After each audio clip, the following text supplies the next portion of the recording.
Secretaría de Prensa de la Presidencia de la República.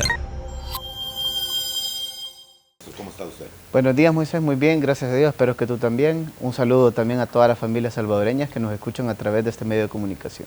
Bueno, está funcionando muy bien la dieta, ministro.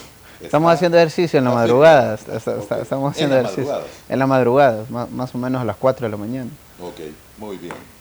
No puedo a esa hora por tratar de venir aquí. Algún día lo vamos a acompañar. Gracias por acompañarnos este día, señor. Que tenga usted el mejor de los días y le agradecemos el tiempo que nos va a regalar esta mañana precisamente para conversar de varios temas.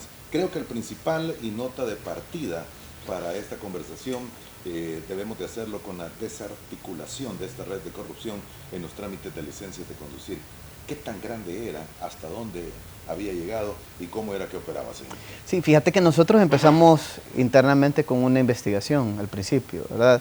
Es decir, yo creo que esto todos los salvadoreños lo han conocido a lo largo del tiempo, y es que, bueno, hasta por internet, por Facebook y por diferentes plataformas vendían licencias. La gente compraba, pagaba una cantidad de dinero, algunos ascendían a 130, 160 dólares, otros podrían ascender hasta 800 dólares, porque hay pagos que tiene la Fiscalía de 800 y hasta de 1000 dólares, por personas que pagaban a tramitadores o a escuelas de manejo, y pues estos lo que hacían es que le daban la aprobación de la prueba práctica, de la teórica, de la psicológica, y únicamente la persona tenía que ir a Sertracén a traer su licencia, ¿verdad? El trámite de Sertracén sí no llegaron al punto donde le daban el documento, ¿verdad? Sino que las personas siempre tenían que ir a Sertracén a traer su plástico, ¿verdad? Sí, su licencia. Pero todos los requisitos anteriores ya los pasaba, y eso podía hacer que una persona ciega, por ejemplo, pudiera tener una licencia, una persona que no sabía leer ni escribir, ni las señales de tránsito, entre otro tipo de cosas, o ni tan siquiera quizás encender un vehículo. Es por eso que, bueno, nosotros empezamos con una investigación interna, pusimos a personal nuestro a hacer un trámite, ¿verdad? Es decir, agentes encubiertos, ¿verdad? Se podría decir. Y pues bueno, ¿verdad? Ahí encontramos diferentes anomalías. Al principio de la escuela de manejo, Escopron y Atlantic, que son las escuelas que incluso se han capturado hasta los propietarios de las escuelas. Primero encontramos, digamos, indicios en estas escuelas, pero de alguna manera, pues las escuelas no podían hacer nada, porque ellos solo pueden aprobar, una escuela de manejo solo te aprueba el examen teórico, práctico, pero ya en el BMT tú tienes que ir a hacer nuevamente el teórico y el psicológico, y ese es el único válido, el del BMT al final, el teórico y psicológico, pero el práctico es válido en la escuela de manejo. Entonces, para poder hacer un trámite donde la persona solo pagaba y iba a traer su licencia, pues tenía que estar vinculado personal del BMT, ¿verdad? Gente de adentro. Entonces, por eso pusimos un aviso a la Fiscalía General de la República. Claro, ¿verdad? Ellos empezaron a hacer ciertas valoraciones. Nosotros en su momento, incluso yo dije, bueno, hay que suspenderle el permiso ya a estas dos escuelas de manejo. Pero por el tema de investigaciones nos sugirieron que esperáramos a que tuvieran toda la red, ¿verdad?, de corrupción que estaba en el proceso, porque de lo contrario, si nosotros lo suspendíamos, pues era como avisarles, ¿verdad? Y al final no iban a poder encontrar cada una de la estructura donde se encontraba esta red. Pero bien, la Fiscalía pues hizo todo lo necesario y terminó pues con la captura de 28 personas. 28 personas donde están incluidos 9 personas del Viceministerio de Transporte, y el resto pues son personal de examinadoras, de las escuelas de manejo, de Escopron, de Atlantic y pues de otras escuelas. De igual manera pues habían tramitadores independientes, es decir, había gente que incluso muchas personas los han visto quizás en Sertracén o en otros lugares, donde había gente que estaba viendo quiénes iban a sacar las licencias y les ofrecían el servicio y les decían, mire, yo le puedo sacar la licencia más rápido. Y bueno, lo llevaban a una barbería que se llamaba el Chaday, a una barbería que servía como fachada. Chaday allá por la zona de Sertracén. Por la zona de Sertracén y también en San Miguel, porque también tenían una barbería en San Miguel. Entonces lo llevaban a esta barbería, atrás de la barbería pues había un escritorio y pues ahí se tenían las reuniones y pues ahí pactaban la cantidad a pagar, ¿verdad? Ahí les daban la cantidad. claro, ¿verdad? La empresa de manejo, por temas de controles que tiene el BMT, tenía que facturar una parte, ¿verdad? Es decir, facturaba las clases de manejo, y eso significa para que hagan este tipo de cosas y que tengan facturas y les puedan sacar de la empresa, etcétera, ¿verdad? Que hay cierto conocimiento interno, ¿verdad? De la gerencia o la dirección o lo que sea, de parte de la empresa. Entonces, y podía ser alguien que no trabajaba en la escuela de manejo, podía ser una persona que solo quería ganar una comisión. O sea que tenían vendedores, digamos, tramitadores independientes.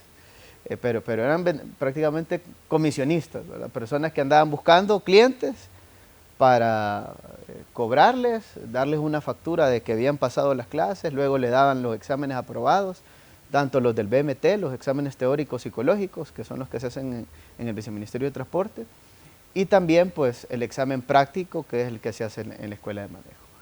Y bueno, y hay documentos, ¿verdad?, que prueban todo esto. Y luego la persona ya únicamente, de hecho les decían, miren, usted solo paga y en 1 hora ya tenemos todo. En 1 hora usted viene, le damos las aprobaciones de todos los papeles y luego va a hacer Tracen a traer su licencia, ¿verdad? Únicamente tenía que pagar el plástico, ¿verdad? Ya la licencia como tal en Sertracen. Y bueno, así era como se daba, ¿verdad? Habían varias personas vinculadas. Gracias a Dios que en este primer procedimiento, porque obviamente las investigaciones continúan, ya se detuvieron a varias personas.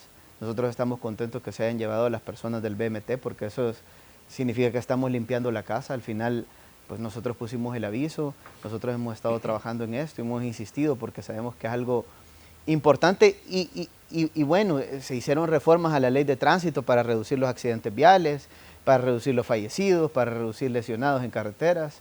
Está trabajando con la fotomulta, etcétera, pero algo importante, creo yo, es empezar desde el origen, desde donde la persona aprende a conducir o tiene su primera licencia de conducir, porque, es decir, toda persona que va a tener una licencia de conducir en nuestro país, el primer paso es ir a un examinador, a una escuela de manejo. Es decir, no hay una persona en este país que, digamos, quiera sacar su licencia si no va a una escuela, ¿verdad? Porque las escuelas te aprueban el examen práctico y es el válido de acuerdo a la ley vigente para poder obtener una licencia. Y luego, pues, el examen teórico y psicológico es el válido en el Viceministerio de Transporte.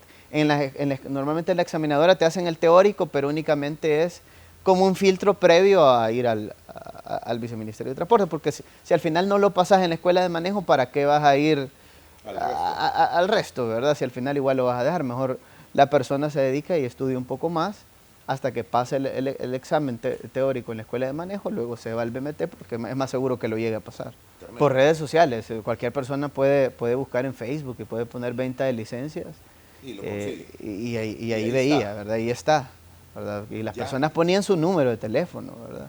O su tarjeta. Y le llamaban luego. Y le llamaban, ¿verdad? Y se ponían en contacto y ahí pues negociaban, ¿verdad?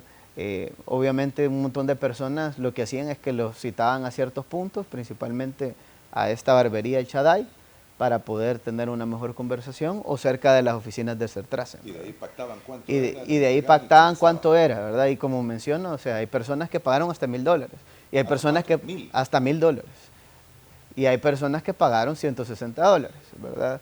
Entonces, me imagino yo que iban midiendo, ¿verdad? De acuerdo a la capacidad. Sí, bueno, de todas las escuelas, pues se tienen, digamos, las personas los datos, ¿verdad? Las personas que pasan sus exámenes, ¿verdad? Sus exámenes prácticos. Lo complicado es identificar qué personas que realmente hicieron ese examen práctico y lo pasaron y qué personas no, ¿verdad? Es complicadísimo, ¿verdad? Poder determinar eso, ¿verdad? Las investigaciones de la Fiscalía pues han llegado al punto donde sí se han identificado algunos. Pero de la mayoría, ¿verdad? Del menos 99%, pues es difícil identificar. Entonces, en ese sentido, pues es casi imposible poder, digamos, invalidar esas licencias de conducir. Ahora bien, ¿verdad? Yo creo que esto es un aviso para todos.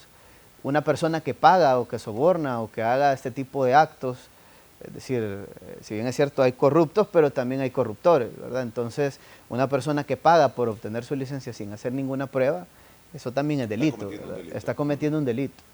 Entonces, lo mejor es que la persona se abstengan de hacer este tipo de cosas, porque ahora a través de la Fiscalía pues siguen las investigaciones, se tienen mejores controles por parte del BMT. De hecho, le hemos exigido a todas las escuelas de manejo que en 30 días pues tienen que incorporar cámaras donde se realizan las pruebas, actualmente las pruebas teóricas, y de igual manera vamos a tener control en las pruebas prácticas. Tenemos personal que está supervisando todas las escuelas de manejo, todos los días estamos visitando las escuelas de manejo y pues estamos verificando que efectivamente las personas, digamos, que hagan los test, pues sean efectivamente las que lleguen después al BMT, ¿verdad? Porque, y que eso lo vamos a hacer con las cámaras, en las computadoras, pues van a tener un software en el cual pues la persona ni siquiera se va a dar cuenta cuando le tome una fotografía, ¿verdad? El sistema. Y de esta manera pues vamos a garantizar con las cámaras, con la fotografía del mismo sistema, vamos a garantizar que esa persona cuando vaya al BMT sea la misma que estuvo en la escuela de manejo. Otro tipo de cosas que se van a estar haciendo para evitar que vuelva a ocurrir. Pero si alguien lo hace, pues tiene que saber y tiene que tener claro que ese es un delito. Y ese pues está penalizado por la ley. Una persona puede ir a prisión por ese tipo de cosas. Muy bien, ¿qué va a suceder con estas escuelas? ¿Están clausuradas? Están clausuradas, Escopron y Atlantic. Esas dos escuelas están clausuradas actualmente. ¿Había otras? Habían otras escuelas que actualmente también se han clausurado y te voy a dar el nombre de las escuelas: Génesis, Chalón y Escuela López. Esas también están clausuradas y pues estamos llegando también a diferentes partes del país donde también hay escuelas. Lo que pasa es que lo que ha sucedido en el país es que en realidad hay 14 empresas que están autorizadas. Estas 14 empresas pues tienen sucursales y cada sucursal también el BMT se las va autorizando. El tema es que en el país pues hay más de 100 escuelas de manejo, ¿verdad? Y realmente autorizadas con sucursales, pues, hay 14 empresas que tienen más o menos 30 sucursales. Entonces, hay una cantidad de personas que lo que hacían es, tenían una escuela de manejo y hacían de alguna manera un asocio o un convenio, digamos, con alguna escuela examinada de las validadas, y al final pues así le aprobaban, le aprobaban los exámenes, ¿verdad? Ahora bien, creemos que esa no es la forma correcta de funcionar, porque decir, entonces de nada sirve que estemos validando a una escuela de manejo, porque no podemos cerciorarnos si esa escuela efectivamente está brindando la enseñanza a los conductores como debería de ser, o si está vendiendo los exámenes. Es más, posiblemente ni la escuela de manejo que está aprobando este tipo de cosas o que tiene el convenio va a poder validar a cada uno de los clientes que efectivamente haya hecho las cosas, ¿verdad? Entonces, en ese sentido, hemos estado llegando a estas escuelas que no están autorizadas y pues les vamos a dar un tiempo, ¿verdad? A todos, cerca de 90 días, para cumplir ciertos requisitos de espacios, de mejoramiento de instalaciones, pero también a la vez de tener cierto personal técnico capacitado, herramientas de trabajo, entre otro tipo de cosas que son elementales para las clases de manejo. Entonces, en ese sentido, pues se le está dando la oportunidad tanto a las existentes, que están autorizadas, como también a la parte que no está autorizada, para que de alguna manera pues se pueda validar con el BMT y al final quedarnos, bueno, si son 100 escuelas, pues probablemente nos quedemos con 60, ¿verdad? O pueden ser 90, o pueden ser las mismas 100 si todos al final se ponen de acuerdo y pues trabajan para cumplir todos los requisitos que se han exigido. Pero la idea pues es poder ordenar este tema de una vez por todas. Este es parte del origen. Hay muchas personas que de seguro han sufrido accidentes por personas que no sabían conducir, por personas que posiblemente compraron su licencia, ¿verdad? Y pues bueno, ¿verdad? Este es otro origen de varios accidentes y varias muertes en nuestro país. Muy bien, tengo que ir a la primera pausa, solo déjenme preguntarle, ¿qué sucede con aquellas personas, porque hay algunos amigos televidentes que lo cuestionan, qué sucede con aquellas personas que habían pagado clases de manejo en estas escuelas que hoy están clausuradas? ¿Habrá algún proceso para que ellos puedan recuperar el dinero que pagaron por alguna clase? Porque me imagino que también daban clases de manejo para las personas. Sí, nosotros lo que estamos haciendo con las personas que han pagado en Escopron y esta otra empresa Atlantic es que pues les estamos programando directamente desde el Viceministerio de Transporte tanto pues el tema de las clases como también la parte teórica, práctica y psicológica, ¿verdad? Entonces, únicamente con estas personas, ¿verdad? Que de alguna manera pues habían quizás pagado y pues tratando de tener su clase normal. Exacto, y que de alguna manera habían tenido inconveniente. Ahora bien, pues también vamos a trabajar con la Fiscalía para que les puedan devolver también el dinero, ¿verdad? Porque tiene que haber una devolución por parte de esta empresa. Pero por nuestro lado, esas personas, para que no sean afectadas, pues vamos a estar trabajando para apoyarles con el tema pues, de todos los exámenes, ¿verdad? Sin ningún inconveniente. Muy bien, vamos a hacer la primera pausa, volvemos en aproximadamente 2 minutos, siga con nosotros. Va a haber una red bastante interesante, le diré. Sí, sí, la verdad que estaba complicado. Es que era bien difícil también saber quiénes eran, ¿verdad? Era complicado, o sea, nosotros identificamos a las personas porque lo que hicimos fue querer pagar una licencia. Entonces identificamos, digamos, a algunas personas, pero no teníamos el resto, ¿verdad? Entonces me imagino que la Fiscalía escuchó llamadas, hizo un montón de cosas. También se hicieron pasar por clientes. Entonces, pero más que todo en el BMT escucharon llamadas, entonces ahí fue que se dieron cuenta. Y no sé qué más hicieron, ¿verdad? Interesante.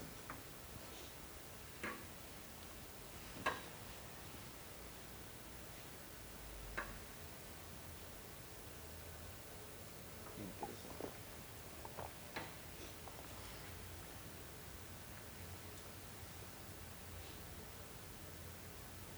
Y el otro año me toca, no, este año me toca en diciembre, Ya la renovación de licencia. renovación de Pero licencia. yo siento que está rápido. Sí, es más rápido porque fíjate que lo puedes hacer en línea y solo irlo a traer, La licencia. la licencia. ¿Y el examen visual? También ahí se te hace el examen visual en la computadora. Ah, no, hombre. Ajá, en línea. Okay, visual, porque ¿cómo que se llama el otro? Hay un visual y hay uno de conocimiento. El de Sí, conocimiento y ahí te toma la foto también. No, solo es visual. Ajá. Eh, Bueno, no sabía. y ahí te toma la foto en la computadora. Ahí en la página de Certracen, ahí mismo lo puedes hacer en línea. Yo, Incluso ellos tienen el servicio de mandarlo a la puerta de la casa, pero creo que cobran 5 pesos, no sé cuánto cobran. Está bueno. Ok, vamos al aire.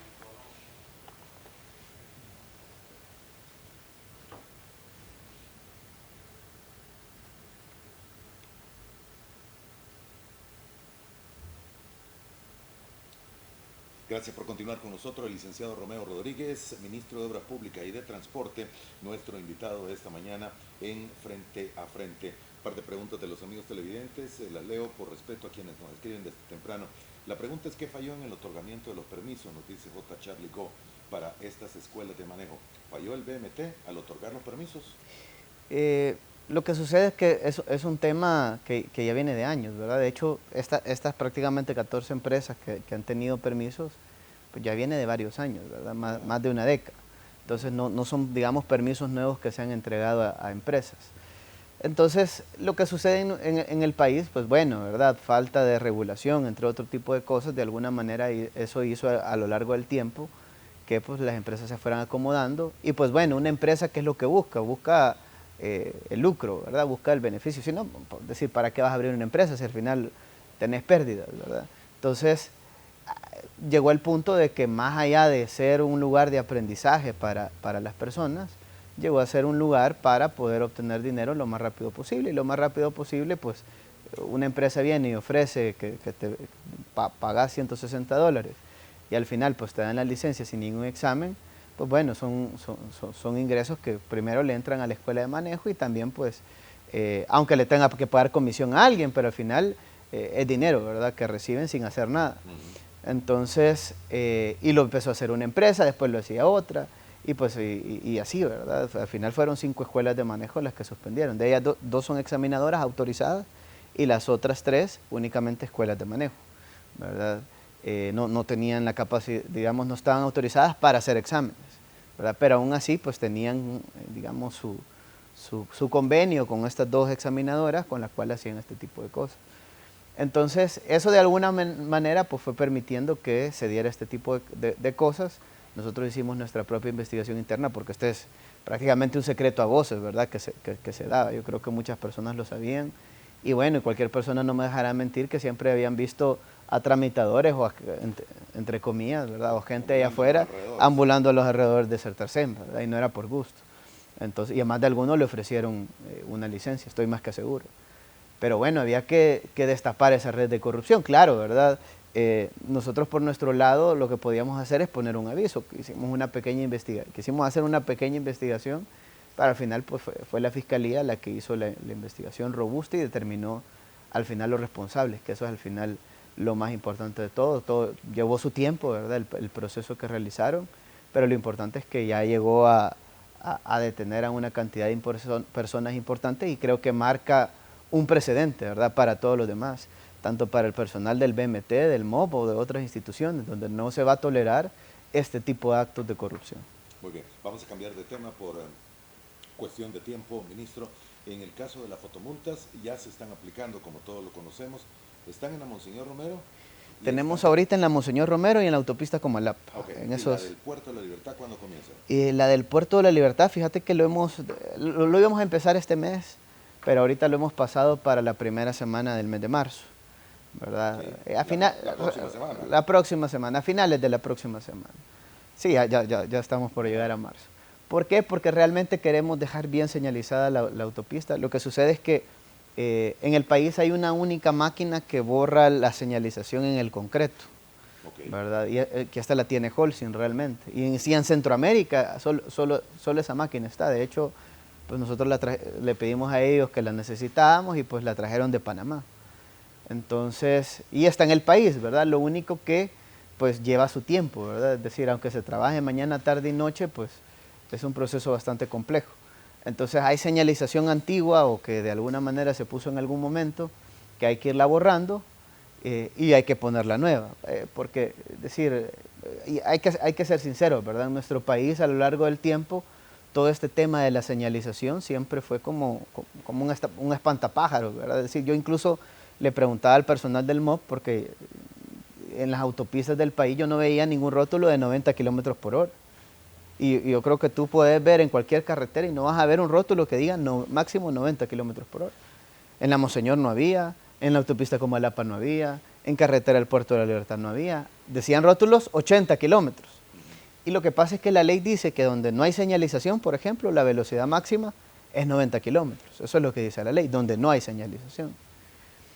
Entonces, ahí, digamos, donde se cubrían, yo le preguntaba a la gente del ministerio y lo que me dijeron es que mira, le ponemos 80 para que la gente ande a 90 o ande a 100, más o menos. Porque si le ponemos 90, la gente va a ir más arriba, ¿verdad? De esa velocidad. Entonces, al final así era todo, ¿verdad? Si se le ponía 40 o se le ponía 60, para que la gente ande 80. Y nadie te decía nada, pues, es decir, la Jerusalén dice 30, que ya la vamos a cambiar, y es decir, nadie anda a 30 kilómetros por hora, pues, ¿verdad? Y tampoco se está multando por ir arriba de 30 kilómetros.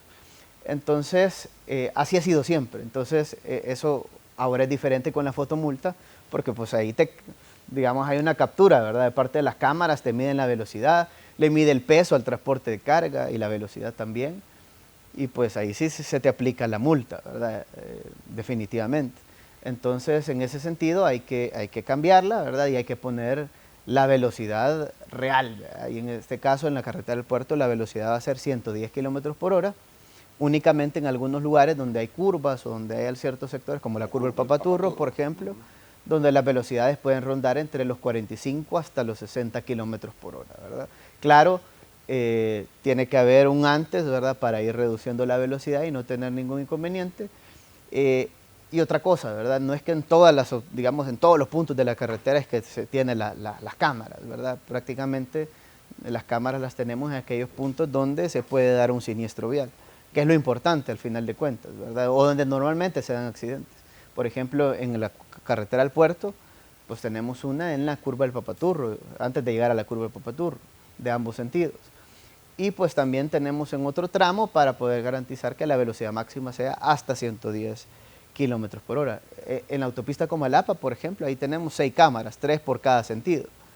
Entonces, donde tenemos velocidades de 110 kilómetros por hora. En el caso de la Monseñor Romero, tenemos 2 puntos nada más, donde garantizamos que la velocidad máxima sea hasta 110 kilómetros por hora. Entonces, y claro, ¿verdad? Hemos marcado las incorporaciones que dicen tal vez 70 kilómetros por hora o 60 kilómetros por hora. Ahí no tenemos cámara en esas incorporaciones, no es que tenemos fotomulta, pero la idea pues es que las personas acaten, digamos, la señalización reglamentaria. Y también son lugares donde normalmente no se dan accidentes, pues en la Monseñor Romero donde se han dado accidentes en la incorporación del Boulevard Monseñor hasta llegar a los próceres, ¿verdad? Ahí es donde normalmente principalmente el transporte de carga nos ha dado inconveniente. Y pues en la carretera al Puerto de la Libertad, principalmente en la curva del Papaturro, ¿verdad? En los otros lugares pues los inconvenientes han sido menores, pero bueno, ¿verdad? Vamos a seguir monitoreando.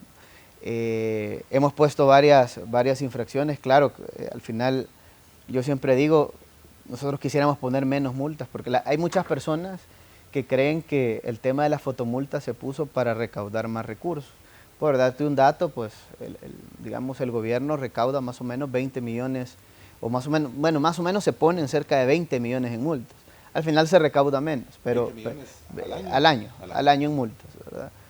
Incluso con fotomultas y todo esto, pues digamos el incremento, digamos, y con el cambio de monto, pues el incremento no consideramos que vaya a ser mucho, ni tan siquiera llegar al doble, ¿verdad? de lo que se recauda. Es decir, por eso decía el presidente, que incluso con poner un impuesto, por ejemplo, si fueran 10 centavos por galón, pues son más de 60 millones, 10 centavos por galón, un impuesto de 10 centavos por galón al combustible. Son más de 60 millones. Es decir, se recaudaría más con un impuesto, pues, ¿verdad? Si el objetivo fuera recaudar recursos. Y no con multas poniéndolas, ¿verdad? Más que la gente, pues, algunas personas pueden enojarse por el cambio de valores o por el tema de fotomultas, ¿verdad? Etcétera. Pero el objetivo no es ese, realmente el objetivo es reducir los accidentes de tránsito.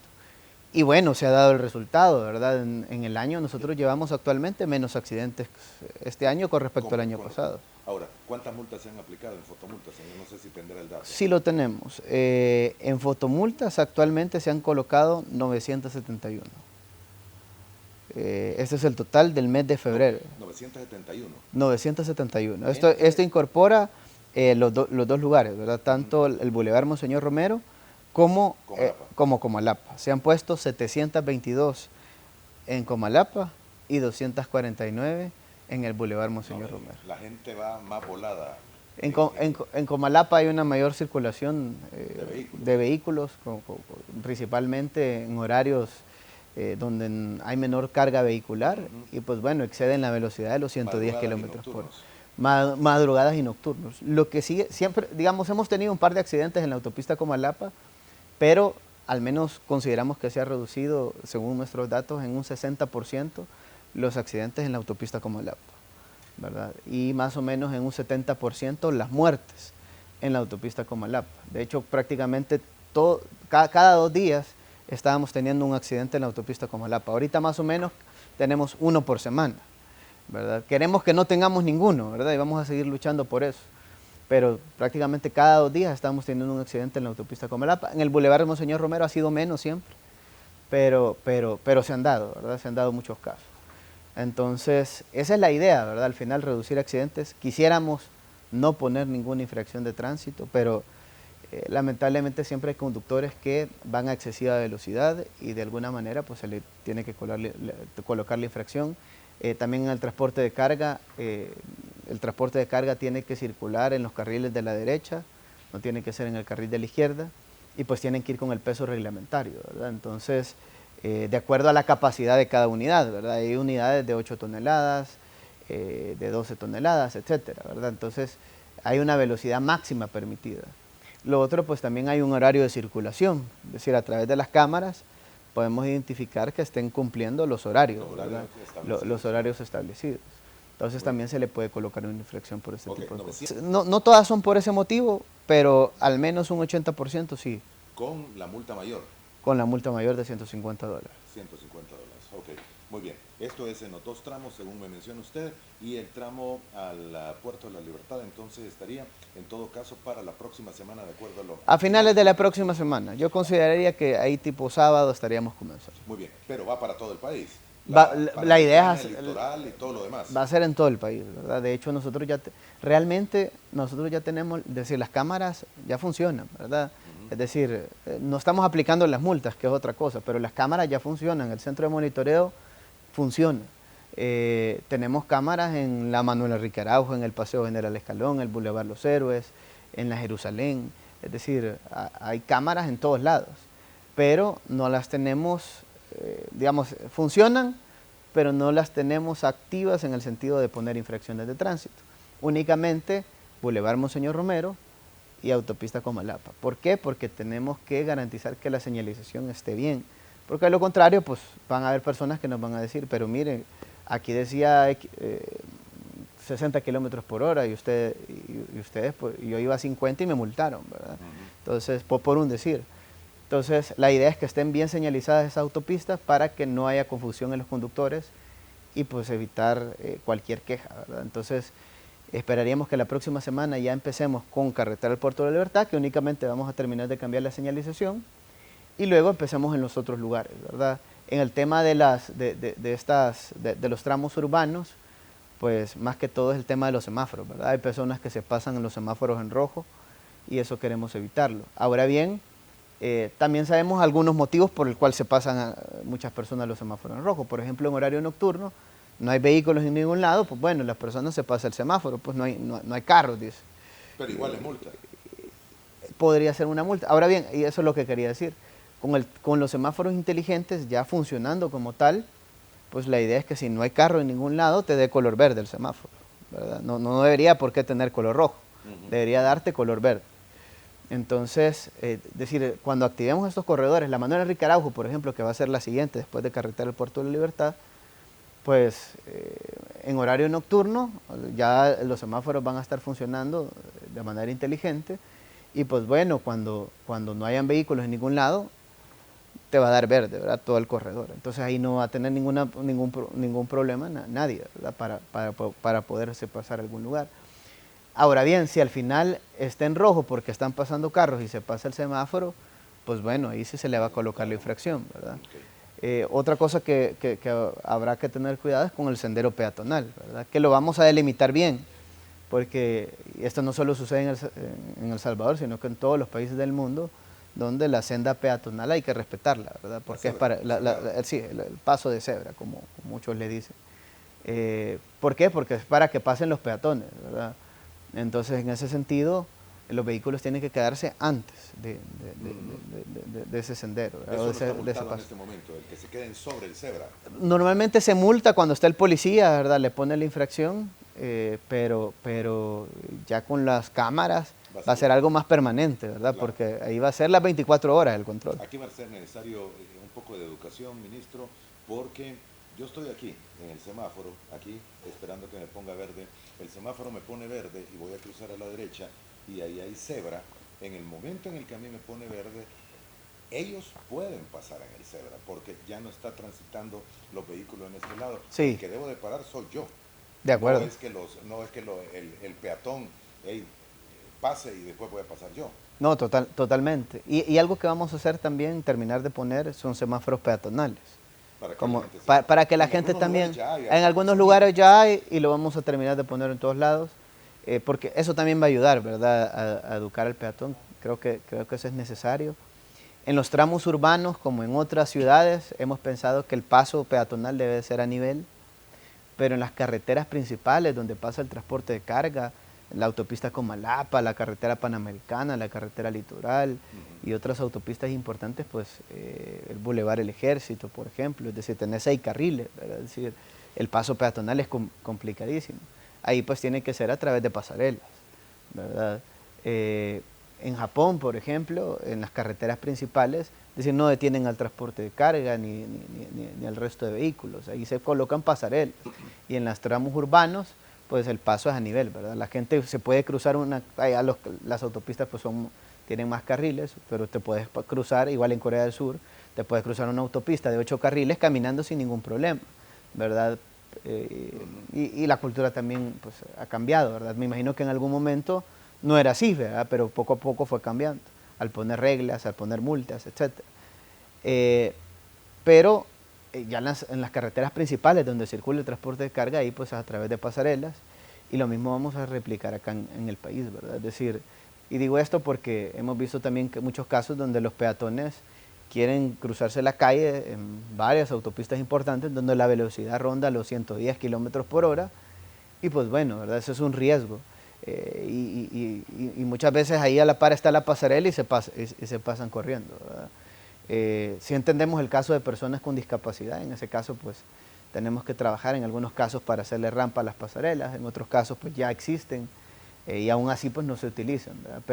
Pero vamos a trabajar fuertemente en ese tema para cambiar también parte de la cultura que tenemos. Tengo que ir a la segunda pausa comercial, solo déjenme preguntarle, es un interrogante de varios amigos televidentes, ¿qué se conoce de esta señora que tuvo el accidente en la calle de Huizuca, en la que muchos han mencionado que podría ser la mamá de algún funcionario de gobierno, pero tienen alguna investigación? Sí, fíjate que, digamos, las investigaciones, llevamos a mecánicos del BMT, llevamos a personal también de la policía, y pues bueno, el parte policial y todo lo que se hizo, al final, digamos, la policía es el que elabora el informe final, lo que dice es que fue por desperfectos mecánicos, ¿verdad? Ese fue el principal problema. Lo que pasa es que ahí en esa calle de Huizúcar hay una pendiente bastante pronunciada, entonces se le fueron los frenos y bueno, en las cámaras se puede apreciar donde pues parecía que iba a una gran velocidad y no se pudo detener, ¿verdad? Se tuvo que detener en otros vehículos, ¿verdad? Lamentablemente fallecieron personas. Lamentamos este tipo de hechos. No tiene ninguna vinculación con ningún funcionario, ¿verdad? Con ninguno. No, sí, obviamente hay un proceso, ¿verdad? Que se va a seguir, ¿verdad? Con este caso, ¿verdad? Digamos, al final, un desperfecto mecánico, pues algo que también puede ocurrir, ¿verdad? En algún caso. Y eso es lo que se ha determinado hasta este momento, ¿verdad? Lamentablemente, como digo, fallecieron, no hay vinculación con funcionarios. Y pues bueno, ¿verdad? Hay un tema, creo yo, importante, y es que en este lugar pues no es la primera vez que se da un accidente por ese motivo, ¿verdad? Es como el tramo de los próceres. En los próceres, pues bueno, se ha determinado muchas veces que hay desperfectos mecánicos, pero muchas veces hay algunas autopistas, por la pendiente, las velocidades también deben de cuidarse. ¿Por qué digo esto? Por ejemplo, el transporte de carga en la pendiente de los próceres o en la pendiente de Huizúcar, si fueran en Huizúcar, por ejemplo, en ese lugar, no puede ser la misma velocidad de otros tramos, ¿verdad?, de carretera. ¿Por qué? Porque en el caso del transporte de carga, por el peso, primero que tiene que ser menor, ¿verdad? Y la velocidad máxima permitida es hasta 80 kilómetros por hora para el transporte de carga. Pero los vehículos de igual manera, en esas pendientes, la velocidad no puede ser la misma que en otros lugares. Entonces, y eso puede generar que pues te cueste frenar o que de alguna manera fallen los frenos, ¿verdad? Es decir, hay una mezcla de varias cosas normalmente, ¿verdad? Entonces vamos a ver cómo cuidamos un poco mejor ese tramo, ese lugar, para que no se vuelva a dar un accidente similar, y así pues en otros lugares, ¿verdad?, donde también se han sufrido accidentes. ¿Han tenido accidentes similares, verdad? Sí, es así. Mira, realmente no hemos contemplado uno, hemos contemplado varios, ¿verdad? En varios puntos. Se han hecho varios estudios. Actualmente estamos, bueno, ya se terminaron dos, que creo que ya lo habíamos mencionado ya hace algún tiempo, en el caso de uno en el Boquerón, otro en el sector de Panchimalco. Se está trabajando otros en otros lugares, estudios, ¿verdad?, que se están realizando. Y uno pues era en el sector de Mexicanos también, ¿verdad?, donde estábamos haciendo unos estudios de suelo en varios puntos para también un proyecto como este. Obviamente no solo el Metrocable, sino que también estamos trabajando en otros tipos de sistemas de transporte que sabemos que son importantes para el país. El tráfico cada vez más difícil, ¿verdad? Es decir, en 2019 nosotros partimos con 1.2 millones de vehículos circulando, ahora tenemos 1.8 millones, tenemos 600.000 vehículos más, y bueno, en 5 años más vamos a tener prácticamente el doble del parque vehicular que en 2019, es decir, prácticamente cada 10 años casi que se está duplicando el parque vehicular. Entonces eso va a hacer que en algún momento el tráfico pues, sea insostenible, ¿verdad? Y si bien es cierto, se está avanzando en carreteras, en obras, ¿verdad? No pero nada va a dar abasto al final, ¿verdad? Mientras más carros circulen, pues cada vez va a ser más complicado. Y esto se ha comprobado en varios países del mundo. Entonces, ¿qué es lo que han apostado los países? Pues en transporte público de calidad. Por eso queremos comprar buses nuevos, ¿verdad? Y hacer toda la transformación del sistema de transporte público, a la vez también y incentivar a la gente que se movilice en transporte público. Pero aunque tengamos buses modernos y mejoremos, por ejemplo, en el caso de los motoristas, pues hay que tecnificarlos, etcétera, dignificarlos.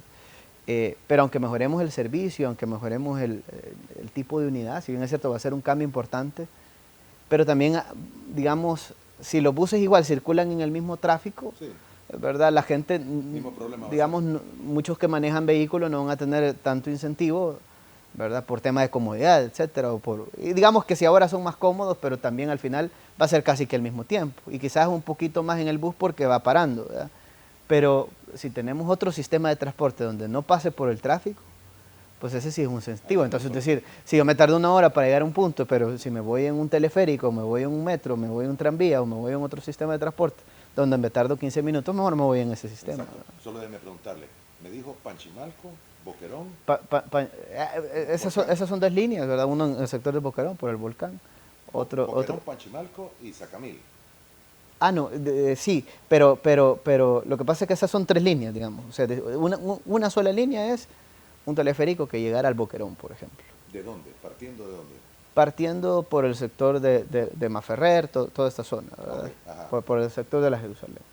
Y llegando hasta todo el sector del volcán. A varios puntos. Otro, por ejemplo, en Panchimalco, tocando varios puntos del sector de Quintas Doradas, ahí hay varias residenciales, Puerta del Diablo, parte de la zona urbana, ¿verdad? Panchimalco también. Partiendo de Santo Planes de Tomás. renderos, partiendo de Santo Tomás. De Santo Tomás. Sí. Ok. ¿Santo Tomás o San Marcos? Partiendo de Santo Tomás. Santo Tomás, muy bien. Y el otro me decía Sacamil. Y el otro Sacamil, que ahí pues también tenemos un proyecto que estamos haciendo los estudios, ¿verdad? De teleférico, para determinar exactamente algún trazado, ¿verdad? Del proyecto. Entonces ahí pues la idea es atender todo el sector de mexicanos, la zona norte, ¿verdad? Sacamil y todo el sector de mexicanos. También pues parte de la Universidad de El Salvador, parte también del centro de gobierno, porque también conectaría el centro de gobierno y también llegaría hasta antes del centro histórico de San Salvador. Ok, una pregunta. ¿Se ha pensado, porque se habló mucho incluso aquí, estuvieron autoridades de la universidad, poner torres dentro de la universidad, una torre como para que haya una estación y ahí bajen? No, fíjate que nosotros la estación alguna estación que se haya pensado es afuera de la universidad, ¿verdad? ¿Por qué? Porque es afuera, ¿no? es afuera, No es en el campus. no es en el campus la estación. Lo que sucede es que al poner una estación afuera de la universidad, si la ponemos adentro, pues no todas las personas van a la universidad, ¿verdad? Entonces sale mejor ponerla afuera y así las personas, los que quieren ir a Metrocentro, por ejemplo, bueno, se bajan ahí y se van en un bus para Metrocentro. O si quieren ir a la universidad, pues bueno, se bajan ahí, solo se cruzan la calle y ya llegaron a la universidad. Y hay espacios donde ponerlas. Y hay espacio, de hecho es un derecho de vía del Ministerio de Obras Públicas, es propiedad del Ministerio de Obras Públicas, y pues ahí no habría ningún inconveniente. De hecho, los lugares donde se han buscado las estaciones son propiedad del gobierno. Es que ese es el tema. No es solo la torre, sino que es una estación para que la gente pueda bajarse, Exacto. comprar Exacto. su Ahora ticket, bien, subirse y todo. a lo largo del recorrido sí hay torres, ¿verdad? Es decir, es un cable, ¿verdad? Que va Sí, suspendido hay en torres el que lo aire sostienen. y hay torres que lo van sosteniendo, ¿verdad? ¿Alguna de esas torres va a quedar dentro de la universidad? Entonces, digamos que hay varias alternativas, ¿verdad? Habían un par ahí que estaban dentro de la universidad y yo sé porque lo ha mencionado también el rector, ¿verdad? Ahí lo vimos por ahí. Y hemos estado en conversaciones, ¿verdad? Claro, ¿verdad? Ellos tienen su posición, su postura, ¿verdad? Nosotros igual respetamos la postura de ellos, pero al final de cuentas, pues creo que todos tenemos que saber que un proyecto como este, pues es un proyecto que beneficiaría a nuestro país, ¿verdad? Es decir, no creo que alguien se pondría a un proyecto, es decir, para mejorar la movilidad, el transporte público, que actualmente sabemos que es deficiente. Actualmente las personas, por ejemplo, que quieren ir al centro de San Salvador, desde Mexicano se puede tardar 1 hora. A través de un sistema de esto se va a tardar 15 minutos, por ejemplo, ¿verdad? Entonces, los tiempos de recorrido serían mucho menor a los que se tienen ahora, ¿verdad? Entonces, es un incentivo grande. Bueno, yo mejor me voy en un sistema como este, Claro, ¿verdad? exactamente. Entonces, y hay varias alternativas, ¿verdad?, que se están buscando. Obviamente, nosotros hemos pensado que tiene que haber una conexión principal, por ejemplo, y eso sí creo que siempre se ha hablado. En su momento, pues, era el CITRAMS y decían, bueno, vamos a hacer el corredor del CITRAMS desde Ilopango hasta llegar al Salvador del Mundo y llegar hasta Santa Tecla. Ajá. Nosotros hicimos un estudio para determinar los corredores, obviamente se ha determinado más o menos que desde San Martín, incluso deberíamos de llegar hasta hasta Lourdes, ¿verdad? Porque ya el tráfico es bastante complicado hasta ese sector, pero hemos hecho estudios de otro tipo de sistema, porque, por ejemplo, en ese corredor principal, porque alguien nos puede decir, bueno, ¿y por qué no hacen un teleférico? Ya nos han dicho, ¿verdad? ¿Por qué no hacen un teleférico en ese corredor? Realmente por la cantidad de pasajeros, normalmente los teleféricos tienen capacidad de 3.500 pasajeros por hora sentido, más o menos esa es la capacidad de un teleférico. Pero si hablamos de un metro, pues, la capacidad puede andar, si es ligero o pesado, pues puede andar de 20.000 hasta 60.000 pasajeros, por ejemplo, por hora sentido.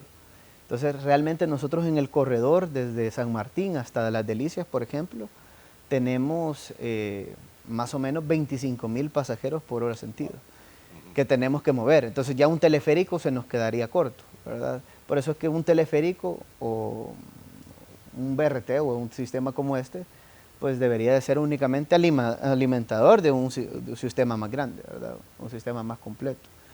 Entonces, más o menos ese es el esquema que hemos estado trabajando. Claro, ¿verdad? Todos los proyectos son bastante ambiciosos porque son proyectos que requieren una gran cantidad de recursos. Estamos trabajando en eso, sabemos que el tráfico, como digo, es un problema. No significa que no vamos a hacer carreteras, ¿verdad? Seguimos trabajando también proyectos de carreteras, Bypass de Apopa lo vamos a hacer, queremos hacer algunos proyectos importantes también en la ciudad para aliviar el tráfico.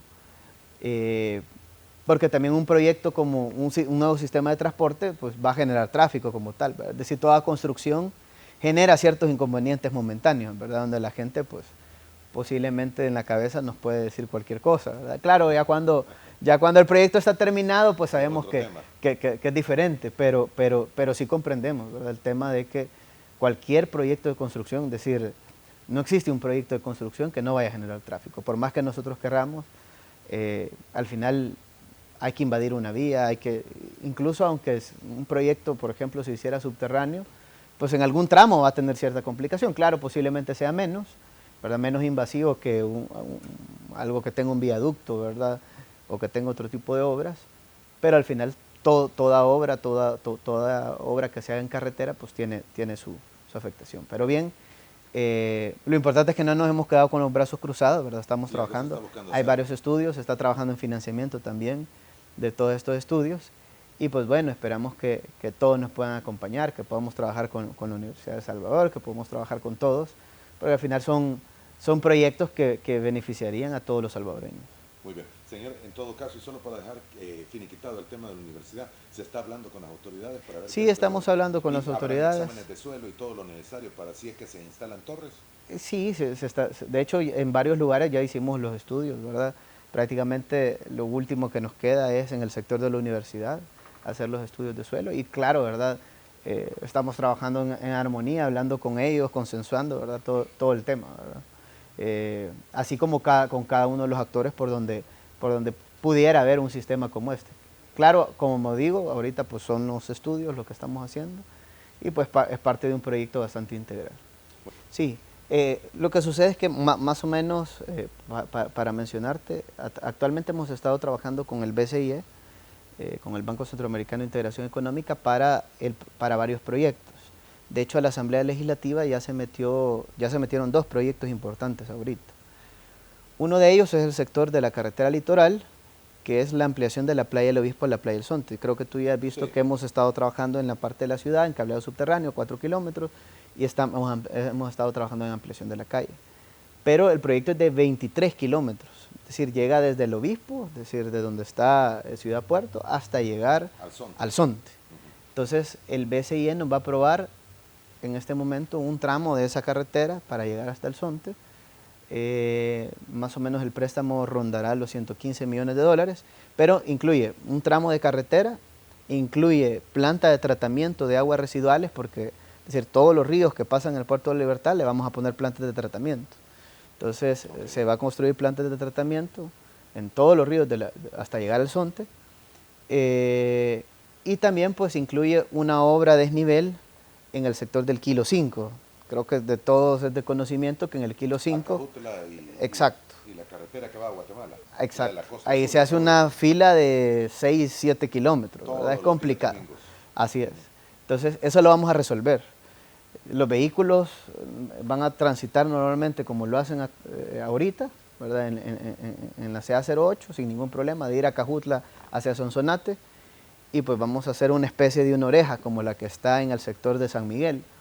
Ahí pues es para los que vengan del sector de la Chadura, por ejemplo, que se vayan en el paso a desnivel y logren incorporarse en la carretera que va hacia Sonsonate. Y si se quieren ir hacia Cajutla, pues va a haber un derivador para incorporarse hacia Cajutla. La idea, pues, se va a hacer una obra donde no van a haber redondeles para que el paso, pues, resuelva todos los inconvenientes y no tengamos inconvenientes en el tránsito en la zona. La Cruz Calle o la T que se da ahí. Así es. Eso se va a eliminar y ya está el proyecto. Más o menos la inversión se va a hacer un poco más de 20 millones de dólares, pero ya está en la asamblea. Es decir, ya el BCI ya lo aprobó en su directorio. En este momento ya Hacienda y el BCI también ya consensuaron el contrato de préstamo. El contrato se manda a la asamblea para que se apruebe, luego la asamblea lo aprueba, luego hay que volver a pasar a ratificar, lo firma Hacienda y el BCI, se pasa la ratificación y luego se asigna en el presupuesto, ¿verdad? Esos son como los pasos, pero digamos que ya está porque ya se aprobó. Y ese proyecto venía del año pasado, de hecho el BCI lo aprobó en directorio del año pasado y este año se está pasando a la asamblea. Pero digamos, de los fondos que tiene el BCI para este año, pues actualmente estamos gestionando una inversión de 200 millones de dólares. Esos 200 millones de dólares, ¿para qué van a ser? Uno, para completar las plantas de tratamiento de aguas residuales de las playas de la Libertad, porque es una inversión importante. Ahí vamos a hacer 5 plantas de tratamiento. Otra, pues, es para terminar el tramo de la carretera de Sur City, porque solo una parte va aprobada. Realmente el proyecto de Sur City es de 150 millones. Y en este préstamo nos van a aprobar 75. Entonces, en este nuevo que estamos trabajando y que el primer semestre de este año va a estar terminado, nos van a aprobar el resto, los otros 75. Con eso vamos a tener completada la calle hasta llegar al Zonte. Entonces, complemento de Sur City, las plantas de tratamiento de aguas residuales, y ahí va el proyecto de Hermano Lejano y Árbol de la Paz, que son desniveles que se van a construir en la zona para aliviar el problema que se da en los próceres y aliviar el problema que se da normalmente en la autopista Comalapa al ingresar a esta carretera. Además de un problema de inundaciones que se da en el Hermano Lejano, porque creo que todos hemos visto que cada invierno, el sistema de drenaje ya no da abasto, ¿verdad? Entonces vamos a hacer una obra importante de drenaje en la zona. Ese es el proyecto que tenemos. ¿Por qué no hacemos ya el Constitución, los 3 del Constitución? Porque ahí tenemos calle El Volcán, calle Sacamil y La Gloria, ¿verdad? Que sabemos que son problemas, pero actualmente estamos construyendo la carretera de los Chorros. Entonces hay personas que dicen, yo mejor no me voy por los Chorros y me voy por el Constitución. Pero si empezamos a trabajar en el Constitución, entonces tenés complicado los Chorros y tenés complicado el Constitución. Entonces, ¿cómo me voy para mi casa? ¿O cómo voy a trabajar? ¿Verdad? Obviamente van a poder pasar en la construcción, pero el tiempo, no podemos decir que va a ser igual que ahora, ¿verdad? Es decir, el tiempo va a ser más tardado para poder llegar a los lugares de trabajo, para llegar a la vivienda, ¿verdad? Porque media vez hay una construcción, hay una intervención en la carretera existente, pues eso va a generar una complicación, ¿verdad? Es decir, los vehículos normalmente transitan a 30 kilómetros por hora en los tramos donde se está construyendo. Yo me acuerdo, por ejemplo, bueno, donde está el Jaguar, por ejemplo, ¿verdad? Creo que cualquier persona que pasaba por ahí, pues era complicado, ¿verdad? Luego sigue siendo complicado ahora por el tema de que van a topar al Hermano Lejano, el problema que se tiene, por eso es que lo vamos a solventar. Y lo otro es que en el Constitución pasan 60.000 vehículos en promedio diario, y en el sector donde está el Árbol de la Paz, Hermano Lejano, tenemos 110.000 vehículos diariamente que circulan. Entonces, también uno dice, bueno, también hay que priorizar, en este caso, pues la mayoría, ¿verdad? Donde se genera un mayor beneficio. Pero también incide parte de lo que se está haciendo en el proyecto de los Chorros. Entonces, vamos a comenzar con ese. Estará aprobado, esperamos, por el banco el primer semestre de este año. Luego hay que pasarlo a la asamblea. El tema es que por nuestro lado nosotros incluso ya tenemos hasta bases de licitación, pues, ¿verdad? Es decir, si fuera con recursos propios, nosotros mañana lo publicamos, ¿verdad? Pero como se está gestionando con el banco, en este caso, tenemos que hacer un procedimiento, ¿verdad? Y ese procedimiento pues lleva cierto tiempo, ciertos análisis que hace el banco, luego las bases de licitación las tiene que revisar, las tiene que aprobar, etcétera, y al aprobarla pues se publican. Lo que sí vamos a tratar de hacer, como ya se tiene todo, es tener todo ya revisado por el banco para que al nomás que esté la aprobación en la asamblea se publique la licitación. ¿Cómo vamos a hacer con este de Sur City? Que de hecho ya se aprobó, de hecho, el de Sur City, si no me recuerdo, en la última plenaria. Únicamente lo que hace falta ahorita es la ratificación, pero ya con el banco pues prácticamente ya se tiene consensuadas y digamos preaprobadas las bases de licitación. Ya cuando se ratifique, ellos oficialmente nos van a aprobar las bases y nosotros, yo creería que por tarde el Kilo 5 y Sur City se va a estar licitando en marzo, ¿verdad? Ministro, es decir, se aprueba en febrero y se licita en marzo. Ministro, me quedan 2 minutos nada más y tengo que hacer esta pregunta. Los trabajos del viaducto de Los Chorros, ¿cómo van? Sí. ¿En qué porcentaje y en qué es lo próximo que viene? Fíjate que el proyecto tiene un 20% de avance. Actualmente pues se ha contratado una supervisión para el tramo 2 del viaducto, una supervisión adicional a la existente, por temas de seguridad ocupacional, por temas también de controles que queremos tener, reforzar controles. Y pues bueno, ya se está trabajando también en parte también de las pilas nuevamente, ¿verdad? Se está trabajando en esa parte del proyecto. De igual manera, pues se está trabajando en la pavimentación de la carretera. Nosotros tenemos varias tomas donde ya se ve una buena parte del proyecto que se ha ampliado, porque el proyecto consiste en la ampliación, ¿verdad?, de 15 kilómetros, prácticamente desde Las Delicias hasta el Poliedro a 8 carriles, y del Poliedro hasta el desvío de Opico es a 6 carriles. Quiero mencionar algo importante porque algunos creo que se han quejado de ese tema. Nosotros hemos, entre el Poliedro y el desvío de Opico, hemos liberado digamos, parte de la carretera existente la hemos tenido que utilizar y hemos incorporado los vehículos en un tramo de concreto, digamos que se ha colocado concreto en un tramo para que pasen los vehículos. Ese tramo de concreto que se ha colocado únicamente ha sido por el paso vehicular, ¿verdad? No es definitivo. El definitivo actualmente no lo tenemos en uso y no genera un mayor costo para el MOP. De hecho, pues ese costo totalmente es asumido por parte de la empresa constructora. Lo hicieron de esa manera porque ellos pues quieren garantizar que el tramo de concreto, cuando ya esté terminado, pues tenga el tiempo de secado y todo. Exacto, tenga el tiempo necesario, ¿verdad? Y que sea con la calidad adecuada. Pero bien, es parte del proyecto, la obra está avanzando y esperaríamos que muy pronto pues lo podamos finalizar. Es un proyecto de 3 años, ¿verdad? Sí, es un proyecto a largo plazo. Ministro, gracias, se nos han quedado varios temas en el tintero.